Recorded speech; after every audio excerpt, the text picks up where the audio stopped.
नमस्कार, मी अजित पल्लव. जमलेल्या माझ्या तमाम माता भगिनींचं आजच्या व्हिडिओमध्ये स्वागत. तर येथे आपण पाहू शकता डिसेंबर हप्त्याबाबत मोठी खुशखबर. तर महिलांना प्रश्न होता की आम्हाला 6वा हप्ता केव्हा मिळणार आणि तो मिळणार तर तो किती मिळणार व तो कोणत्या लाडक्या बहिणींना मिळणार आणि कोणत्या बहिणी वंचित राहणार याबद्दलची संपूर्ण माहिती आपण आजच्या व्हिडिओच्या माध्यमातून जाणून घेणार आहोत. त्याचबरोबरीने ज्या महिलांना 2 किंवा 3च हप्ते आले किंवा ज्या महिलांना एकही हप्ता आला नाही अशा महिलांना पुढे या योजनेचा लाभ मिळणार की नाही हे देखील आपण आजच्या व्हिडिओमध्ये पाहणार आहोत. तर व्हिडिओ शेवटपर्यंत पहा, कुठेही स्किप करू नका. जर तुम्ही हा व्हिडिओ पाहत असाल आणि चॅनलवर नवीन असाल तर चॅनलला लगेच सबस्क्राईब करून घ्या, बेल आयकॉन दाबा.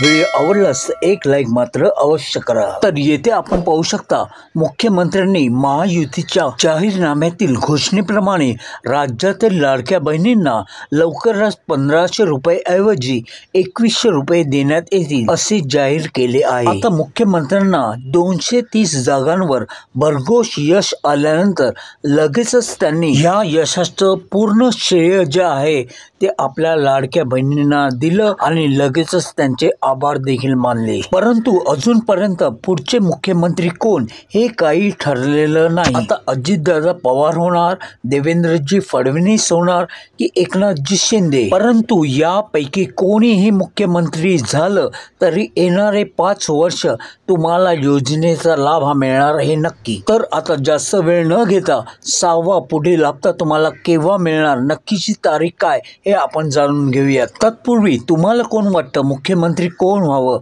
अजितदादा पवार, एकनाथजी शिंदे की देवेंद्र फडणवीस, हे मला कृपया तुम्ही कमेंट करून नक्की कळवा. आता ज्या महिलांना एकही हप्ता आला नाही किंवा ज्या महिलांना 1 किंवा 2 किंवा 3 हप्ते आले असतील तर त्या महिलांना पुढील हप्ते का नाही आले, तर याची 2 प्रमुख कारणं म्हणजे एक तर तुमचं बँकेशी आधार सेडिंग नाही आहे किंवा तुमचं अशा बँकेमध्ये अकाउंट आहे की ती बँक आता दुसऱ्या बँकेमध्ये कन्वर्ट झाली आहे, त्यामुळं तुमचा IFSC कोड जो आहे तो बदलला गेला आहे. त्याबद्दलची संपूर्ण माहिती मी मागच्या व्हिडिओमध्ये दिली होती आणि त्या व्हिडिओची लिंक आजच्या या व्हिडिओच्या डिस्क्रिप्शनमध्ये आहे, तिथून तुम्ही तो व्हिडिओ पाहून घेऊ शकता. कारण जर तुम्हाला वाटत असेल पुढचे 5 वर्ष तुम्हाला या योजनेचा लाभ मिळावा तर या 2 दिवसात येणाऱ्या 2 ते 3 दिवसामध्ये तुम्हाला ही सर्व कामं करून घ्यायची आहेत. तुमचा IFSC कोड चेक करून घ्या, तुमचं आधार लिंक आहे की नाही ते चेक करून घ्या, तुमचं KYC आहे की नाही ते देखील तुम्हाला लगेच चेक करून घ्यायचं आहे. कारण आता येणाऱ्या 2 ते 3 दिवसामध्येच मुख्यमंत्री कोण हे जाहीर केलं जाईल आणि त्यानंतर लगेचच पैशाचं वाटप जे आहे ते सुरू करण्यात येईल. आता ही सर्व कामं तुम्हाला येणाऱ्या 2 ते 3 दिवसामध्ये करायचे आहेत, जेणेकरून येणारे पुढचे हप्ते जे आहेत ते तुम्हाला नियमितपणे मिळत राहतील. आता येथे आपण पाहू शकता डिसेंबरच्या पहिल्या आठवड्यात महिलांच्या खात्यावर पैसे जमा होणार आहेत. आचारसंहितेमुळे तुर्तास ही योजना स्थगित करण्यात आली होती. आता 2 दिवसापूर्वीच आचारसंहिता जी आहे ती संपुष्टात आलेली आहे, त्यामुळे आता पुढचं जे प्रोसेस आहे ते आता चालू करण्यात येईल. आता लवकरच पुन्हा ही योजना सुरू केली जाणार आहे. आता पुढे त्यांनी काय म्हटलंय पहा, ज्यांना या योजनेचा अजून लाभ मिळालेला नाही त्यांनी या योजनेचं स्टेटस चेक करावं. तुमचा अर्ज बाद झाला असेल तर योजनेचा लाभ मिळणार नाही. आता येथे लक्ष द्या, ज्यांना योजनेचे 2-3 हप्ते किंवा 5 हप्ते जरी मिळाले असतील तरी कदाचित त्यांना आता या योजनेपासून बाद करण्यात आलेलं असू शकतं. कारण पहा, अनेक महिलांना 2 किंवा 3 हप्ते आले त्यानंतर त्यांना हप्ता येणं बंद झालं किंवा काहींना 5 हप्ते आले तर काहींना एकही हप्ता आलेला नाही. त्याचं मूळ कारण काय होतं, तर अनेक महिलांनी खोटे दस्तावेज देऊन किंवा त्यांनी आपलं इन्कम कमी दाखवून या योजनेचा लाभ जो आहे तो घेतला होता. असे अनेक फ्रॉड जे आहेत त्यावेळेला समोर आले होते. त्या कारणास्तव हे सर्वांचे जे फॉर्म आहेत ते फेर तपासणीसाठी गेले होते. आता या फेर तपासणीमुळेच काही महिलांना एकही हप्ता आला नाही तर काहींना 2 किंवा 3 हप्ते आले किंवा काहींना 5ही आले. तर आता ही फेर तपासणी जी आहे ती पूर्ण झालेली आहे. तर आता हे जे पेमेंट जे होत आहे ते DBT मार्फत होत आहे, म्हणजे डायरेक्ट बेनिफिट ऑफ ट्रान्सफर. त्यामुळे एखादा व्यक्ती जर इन्कम टॅक्स पेड देखील करत आहे ते सुद्धा आता जाहीर होईल आणि त्यामुळे ज्यांनी अवैधरित्या नियमितरित्या असे फॉर्म भरलेले आहेत आणि आतापर्यंत योजनेचा लाभ जो आहे तो घेतलेला आहे, अशा सर्व महिलांना या योजनेपासून आता बाद करण्यात येईल। त्यामुळेच तुम्ही एकदा जाऊन तुमचं स्टेटस जे आहे ते चेक करून घ्या। त्याकरिता तुम्हाला नारी शक्ती ॲपमध्ये जायचं आहे। तुमचा मोबाईल नंबर, तुमचा जो पासवर्ड असेल तो टाकून घ्यायचा आहे। त्यानंतर भरलेले फॉर्म या ऑप्शनवर तुम्हाला क्लिक करायचं आहे आणि तेथे तुम्हाला पाहायचं आहे तुमचं स्टेटस। यावर क्लिक केल्यानंतर तुमचा फॉर्म अजूनपर्यंत ॲप्रूव्ह आहे की नाही ते तुम्हाला तेथे दिसून येईल। जर तुमचा फॉर्म ॲप्रूव्ह असेल तर तुम्हाला डिसेंबरच्या पहिल्या आठवड्यामध्ये म्हणजे 4 तारीखपासून डिस्ट्रीब्युशन हे सुरू होणार आहे।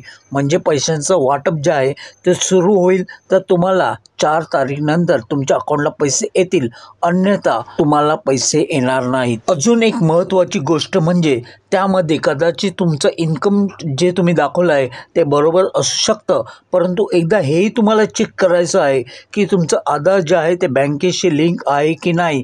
त्याचबरोबरीनं तुमचं जे बँक अकाउंट आहे ते आता कन्वर्ट झालं आहे की नाही दुसऱ्या बँकेशी, ते देखील तुम्हाला चेक करून घ्यायचं आहे। आणि त्याचबरोबरीनं तुम्हाला बँकेत जाऊन हे देखील कन्फर्म करायचं आहे की तुमचा IFSC कोड जो तुम्ही त्यावेळेस दिला होता तो आताचा आहे की कन्वर्ट झाल्यानंतर तो आता बदलला गेला आहे की नाही। जर बदलला असेल तर तुमच्या अकाउंटला पैसे येणार नाहीत। हे सर्व तुम्हाला फाइंड आउट करण्यासाठी मी का सांगतोय तर कारण आत्ता जर तुम्हाला हप्ता आला नाही डिसेंबरचा तर यापुढे तुम्हाला हप्ते येणार नाहीत आणि आता जर आले तर तुम्हाला पुढील 5 वर्ष नियमितपणे हप्ते मिळत जातील। आता अनेक महिलांना पैसे आले होते परंतु बँकेने ते कट करून घेतले आहेत, ते देखील तुम्हाला बँकेमध्ये जाऊन चेक करून घ्यायचं आहे। त्यांना विचारून घ्या की अजून आमची पेनल्टी बाकी आहे की नाही आणि जर जास्तीची बाकी असेल तर ते अकाउंट तुम्ही लगेच क्लोज करून घ्या किंवा तुमचं आधार जे आहे ते तिथून लिंक आहे ते काढून घ्या आणि कुठल्याही नॅशनलाइज बँकेमध्ये तुम्ही जाऊन तुमचं अकाउंट नव्याने ओपन करा किंवा कुठल्याही तुमच्या जवळच्या पोस्ट ऑफिसमध्ये जा आणि तिथे तुम्ही तुमचं अकाउंट ओपन करा आणि लगेच तुमचं आधार जे आहे ते त्या अकाउंटशी लिंक करून घ्या। कारण इथे एक गोष्ट लक्षात ठेवा, तुमचं जे पेमेंट असेल ते DBT मार्फत म्हणजेच डायरेक्ट बेनिफिट ऑफ ट्रान्सफर म्हणजे तुमचं आधार ज्या बँकेच्या अकाउंटशी लिंक असेल त्या अकाउंटवरच तुम्हाला पैसे येतील। त्यामुळे लवकरात लवकर तुम्ही ही सर्व कामं करून घ्या। जर तुम्हाला बँकेविषयी किंवा योजनेविषयी काहीही प्रश्न अजून असतील तर लगेच मला कमेंट करून विचारा, मी तुम्हाला लगेचच रिप्लाय करेन। परंतु आता वेळ वाया घालवू नका। त्याचबरोबरीनं चॅनलवर नवीन असाल तर चॅनलला लगेच सबस्क्राईब करून घ्या पुढच्या अपडेटकरिता आणि व्हिडिओ आवडलास तर एक लाईक मात्र अवश्य करा। तर आता तुमची रजा घेतो, पुन्हा भेटू एका नवीन अपडेटसह। तोवर तुमची काळजी घ्या। जय हिंद, जय Maharashtra, take care and bye bye.